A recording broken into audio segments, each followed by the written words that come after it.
নমস্কার সবাইকে, শুভ দুপুর। আজ রান্না করব মাছের ডিমের টক। এটাকে মাছের ডিম বা অনেকে গ্রাম বাংলার ভাষায় বলে বীজ। গ্রাম বাংলার একটা জনপ্রিয় রান্না মাছের টক, মাছের ডিমের টক। মাছের ডিমের টক করার জন্য নিয়েছি আমি ঢেঁড়স দিয়েই করব। আর এদিকে নিয়েছি আমশিটা এখন আমার জল দিয়ে ভিজিয়ে নেব, এখনো ভেজানো হয়নি। ফোড়ন দেবো 5 ফোড়ন, শুকনো লঙ্কা, আর এখানে আছে 2টো কাঁচা লঙ্কা আর সর্ষে বাটা। আর এই যে লাগবে নুন আর হলুদ। তো মাছের ডিমের টক রান্না করবো বলে আমি ফোড়নে দিয়ে দিচ্ছি 5 ফোড়ন আর একটা শুকনো লঙ্কা। সামান্য একটু নুন দেবো যাতে গায়ে ছিটে না আসে ফোড়নটা। আর যেহেতু ঢেঁড়স দিয়ে রান্না করবো তাই সর্বপ্রথম দিয়ে দিচ্ছি ঢেঁড়স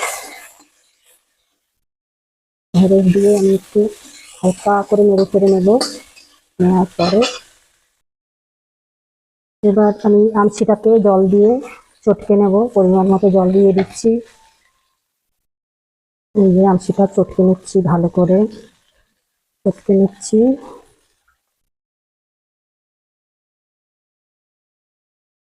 চটকানোটা আমার হয়ে গেছে। এদিকে দিয়ে দিচ্ছি নুন, হলুদ, একটু দিয়ে একটু নাড়াচাড়া করে নেব। এবার দিয়ে দেবো সর্ষে বাটা।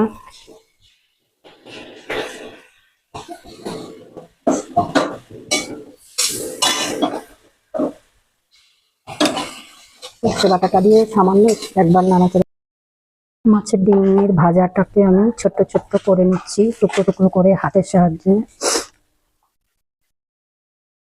নিয়ে টুকরো টুকরো করেই আমি ঝোলে দিয়ে দেবো। আর এদিকে সর্ষে বাটার বাটিতে জল নিয়েছি, সামান্য জলটা দিয়ে দিলাম।